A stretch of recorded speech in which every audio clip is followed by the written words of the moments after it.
ప్రతి అక్షరం ప్రజల పక్షం. HR9 న్యూస్ టీవీకి స్వాగతం, సుస్వాగతం. అనగారిన హక్కుల ఉద్యమకారుడు, ఎస్సీ వర్గీకరణ సాధకుడు మాన్యశ్రీ మందకృష్ణ మాదిగ ఈ నెల 16న ఉమ్మడి అనంతపురం జిల్లా కేంద్రానికి విచ్చేయుచున్న సందర్భంగా హిందూపురం నియోజకవర్గం వ్యాప్తంగా మాదిగలు, మాదిగ ఉపకులాలు పెద్ద ఎత్తున తరలివచ్చి మందకృష్ణ పర్యటన దిగ్విజయం చేయాలని MRPS MEF ఆధ్వర్యంలో హిందూపురం పట్టణంలోని ప్రెస్ క్లబ్లో ఏర్పాటు చేసిన పత్రికా విలేకరుల సమావేశంలో పిలుపునిచ్చారు. ఈ కార్యక్రమంలో MEF రాష్ట్ర కార్యదర్శి మధుసూదన్, MRPS సీనియర్ నాయకులు ఆంజనేయులు, MRPS తాలూకా అధ్యక్షులు సతీష్, MEF నాయకులు రామకృష్ణ, శివ, రాము, RTC కిరణ్, MRPS నాయకులు నాగార్జున, సింగరెడ్డిపల్లి నాగరాజు, విక్కీ, సడ్లపల్లి నాగరాజు, మేలాపురం నాగన్న, మద్దలేటి తదితరులు పాల్గొన్నారు. ఈ సందర్భంగా విలేకరుల సమావేశంలో MRPS నాయకులు, MEF నాయకులు మాట్లాడుతూ ఎస్సీ వర్గీకరణ కోసం అలుపెరుగని పోరాటం చేసిన మందకృష్ణ మాదిగ ఆశ్రయానికి అనుగుణంగా ఇటీవల ABCD వర్గీకరణకు సుప్రీంకోర్టు తీర్పు ఇవ్వడం హర్షించదగ్గ విషయమన్నారు. సుప్రీంకోర్టు ఆదేశాల మేరకు సీఎం చంద్రబాబు నాయుడు మంచి మనసుతో వర్గీకరణకు చర్చలు ప్రారంభించడం జరిగిందన్నారు. ఈ నెల 16న అనంతపురం నగరంలో జరుగు మాదిగల ఆత్మీయ సమావేశానికి ముఖ్య అతిథిగా మందకృష్ణ మాదిగ హాజరవుతున్నారని, ఈ కార్యక్రమం జయప్రదం చేయడానికి మాదిగలందరూ అనంతపురం పట్టణానికి తరలి రావాలని కోరారు. సమావేశానికి వచ్చేసినటువంటి హిందూపురం నియోజకవర్గ MRPS నాయకులకు మరియు MEF నాయకులందరూ కూడా పేరు పేరు నమస్కారాలు తెలియజేస్తున్నాము. మరి సోదరులంతా కూడా ఈ యొక్క విషయము ఈరోజు పత్రికా సమావేశం పెట్టడానికి ఈ యొక్క సబ్జెక్టు అని చెప్తున్నారు. మరి యొక్క ముఖ్య ఉద్దేశం, ఈ యొక్క పత్రికా సమావేశానికి ముఖ్య ఉద్దేశము ఉమ్మడి అనంతపురం జిల్లాలో మరి లక్షలాది మాదిగలు, మాదిగ ఉపకులాల సమక్షంలో 30 సంవత్సరాలు సుదీర్ఘంగా మాదిగలు, అణగారిన వర్గాలు, దళితులు, గిరిజనులు, మరి అదేవిధంగా అగ్రవర్ణాలలోని పేదలు కూడా రాజ్యాంగ ఫలాలను అందాలనేటువంటి ఉద్దేశంతో 30 సంవత్సరాలు సుదీర్ఘ పోరాటం చేసినటువంటి మందకృష్ణ మాదిగ గారు మరి గత ఆగస్టు 1వ తేదీన సుప్రీంకోర్టు 7 మంది జడ్జిలతో కూడినటువంటి ధర్మాసనము వర్గీకరణ, ఎస్సీలోని వర్గీకరణ అయితేనేమి, STలోని వర్గీకరణ ఆయా రాష్ట్రాలకు చేసుకునేటువంటి వీలుంటుందని ఒక తీర్పు వెలువడడం జరిగింది. మరి 30 సంవత్సరాల సుదీర్ఘ చరిత్రలో ఉమ్మడి అనంతపురం జిల్లాకి వర్గీకరణ సాధకుడు అనంతపురం జిల్లా ఉమ్మడి జిల్లాకి విచ్చేయబోతున్నాడు. మరి అటువంటి గొప్ప నాయకుడు, రాజ్యాంగ ఫలాలు అందరికీ దక్కేలా చేసినటువంటి మాదిగల మహనీయుడు అయితేనేమి, మరి విధంగా అణగారిన వర్గాల కోసము నిరంతరం పోరాటం చేసినటువంటి MRPS వ్యవస్థాపక అధ్యక్షులు మందకృష్ణ మాదిగ గారు అనంతపురం జిల్లాకి విచ్చేస్తున్నారు, ఉమ్మడి అనంతపురం జిల్లాకి.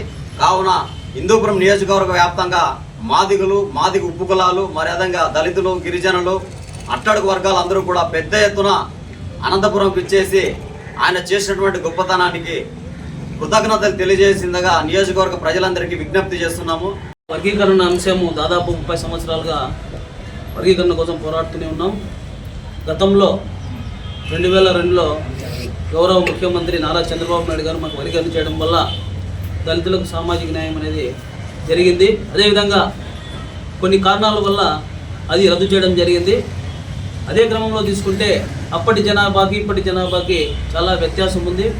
దాని ద్వారా ఇప్పుడు మన గౌరవ చంద్రబాబు నాయుడు గారు మన వర్గీకరణ అంశము జిల్లాల వారీగా తీసుకుంటే యూనిట్లు ఏర్పాటు చేస్తే సామాజిక న్యాయం అనేది కరెక్ట్గా ఉంటుందనే ఉద్దేశంతో ఆయన యొక్క నిర్ణయం మనకు మంచిదిగా లేదు. ఎవరు కూడా అన్యాయం జరగకుండా న్యాయం జరిగే దిశగా పోతుందని చెప్పి మీకు అందరికీ తెలియజేస్తూ ఉన్నాను.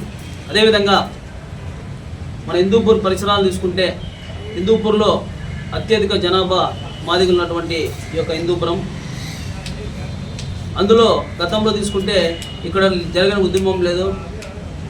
ఇక్కడ ఆంధ్ర రాష్ట్రాల్లోకి రానియబోము అని చెప్పేసి మందకృష్ణను అడ్డుకున్నప్పుడు కూడా ధైర్యంగా నిలబడి ఇక్కడ మీటింగ్ నడిపినటువంటి సందర్భాలు, అటువంటి వ్యక్తుల్లో కీర్తిశేషులు ప్రేమ్ కుమార్ గారు, అదేవిధంగా ఇక్కడే ఉన్నటువంటి ఆంజనేయులు గారు, అదేవిధంగా ఇక్కడ రామకృష్ణ సార్ గారు కూడా ఇక్కడ ఉన్నారు. వీళ్ళ సహకారంతో మాలాంటి యువకులు, నేనైతేనేమి, నాగార్జున అయితేనేమిగా కొంతమంది యువకులంతా కలిసి ఈ యొక్క ఉద్యమాన్ని ముందుకు తీసుకెళ్లాలనే ఉద్దేశంతో సుదీర్ఘమైనటువంటి మా పరిధిలో పోరాటం చేసుకుంటూనే వెళ్తున్నాం. ఎక్కడా కూడా అపోహలు లేకుండా, ఎటువంటి ధనార్జన చేయకుండా, MRPS పాంప్లెట్ వస్తే డబ్బులు వసూలు చేయకుండా మా తోచిన దాంట్లోనే మేము ఈ యొక్క ఉద్యమాలు నడిపినటువంటి సందర్భాలు మేము గమనిస్తూనే ఉన్నారు. అదేవిధంగా వర్గీకరణ అంశం అనేది మందకృష్ణ గారు నరేంద్ర మోడీ గారి దగ్గర వరకు పోయిందంటే కారణం ఏమంటే వర్గీకరణ, కులాల మధ్య సామాజిక న్యాయము. ఏదో ఈరోజు ఎస్సీలు అంటే మాలామాదిగలు మాత్రమే కాదు, 59 ఉపకులాలు మన దీంట్లో ఉంటాయి ఎస్సీ కమ్యూనిటీలో. ఆ 59 ఉపకులాల్లో కూడా మాలామాదిగలు మాత్రమే బయటికి ఎలివేట్ అయినారు. రిమైనింగ్ వాళ్ళు కూడా ఉన్నారు. కాబట్టి అందరూ కూడా సామాజిక న్యాయం జరగాలనే ఉద్దేశంతో ఎవరి వాటా వాళ్ళకి వెలిగితే తప్పు లేదు కదని చెప్పేసి ఆయన యొక్క ఉద్యమం అందరి కోసం అని చెప్పి కూడా మీ పత్రికాముఖంగా మీకు తెలియజేస్తా ఉన్నా. కాబట్టి మన మాల సోదరులు తెలుసుకోవాల్సింది ఒకటే, ఎవరి ఆస్తి కూడా ఇక్కడ తీసుకోవడం లేదు. కేవలం జాతి ప్రయోజనాల కోసం ఎవరైతే వాళ్ళ యొక్క వాటా కోరుతున్నారో ఆ వాటాను వాళ్ళకి ఇచ్చేదానికి మనం అడుగుతున్నామే తప్ప ఎవరు ఇక్కడ కించపరిచి మాట్లాడడం లేదు. మనం ఎస్సీలంతా ఒక తాటి మీద ఉండాలా, మనం ఎస్సీలంతా సోదర భావంతో ముందుకెళ్ళాలని చెప్పేసి కూడా మన మాల సోదరులు నేను విజ్ఞప్తి చేస్తా ఉన్నా. గతంలో తీసుకుంటే రాజేష్ మహాసేన, ఆయనకి ఏమి తెలుసని ఆయన మాట్లాడతాడో నాకు తెలియదు. ఒకటే నేను కొడతా ఉన్నాను రాజేష్ మహాసేనకి, అయ్యా మందాకృష్ణ అనే వ్యక్తి ఏ పార్టీకి కూడా అడిట్ కాలేదంటే కేవలం ఆయనలో ఉన్నటువంటి ఉద్యమ స్ఫూర్తి అని చెప్పేసి కూడా మీకు తెలియజేస్తా ఉన్నా. ఆయన అనుకుంటే కేంద్ర మంత్రి కావచ్చు, రాష్ట్రంలో హోమ్ మినిస్టర్ బదులు కూడా ఆయన ఎన్నో రకాల పదవులు ఇస్తామన్నా కూడా ఆయన వద్దని చెప్పి జాతి ప్రయోజనాల కోసం నిలబడ్డ ఏకైక మగాడు మందాకృష్ణ అని చెప్పేసి కూడా మీకు అందరికీ తెలియజేస్తా ఉన్నా. దయచేసి మాట్లాడే ముందు నోరు అదుపులో పెట్టి మాట్లాడని చెప్పేసి కూడా నేను రాజేష్ మహాసేనకు హెచ్చరిస్తా ఉన్నాను. ఎందుకంటే ఒక వ్యక్తిని మనం మాట్లాడే ముందు మన వెనకాల కూడా మనం ఆలోచన చేసుకోవాలా, ఏం పరిస్థితులని. వాళ్ళు ఏమి అనవసరమైన మాటలేమి మందాకృష్ణ గారు మాట్లాడలేదు కదా, ఒక కులాన్ని ఎత్తి చూపించే విధంగా మాట్లాడలేదు కదా. సామాజిక న్యాయం ఏమనేది దాని గురించే మాట్లాడారు తప్ప ఇప్పుడు వర్గీకరణ చేయడం వల్ల మీకు లాస్ అయిందేమి అనవసరంగా దయచేసి మాట్లాడని చెప్పేసి కూడా నేను మీకు తెలియజేస్తా ఉన్నా.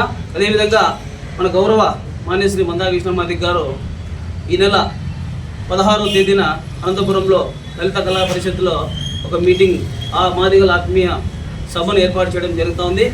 ఈ సభకు మన నియోజకవర్గ వ్యాప్తంగా ఉన్నటువంటి మాదిగలను మా వంతు బాధ్యతగా ఆ సభకు అధిక సంఖ్యలో తరలి వెళ్ళి ఆ యొక్క కార్యక్రమాన్ని జయప్రదం చేస్తామని చెప్పేసి కూడా సభాముఖంగా తెలియజేస్తా ఉన్నా. దయచేసి ఇక్కడ ఉన్నటువంటి ప్రతి ఒక్కరు కూడా అది ఎంఆర్పిఎస్ అయితేనేమి, ఎంఈఎఫ్ అయితేనేమి, ఇది ఒక కుటుంబం అనేది గమనించాలని చెప్పి కూడా నేను తెలియజేసుకుంటూ ఈ అవకాశం ఇచ్చిన మీకు అందరికీ నమస్కారాలు తెలియజేస్తాను.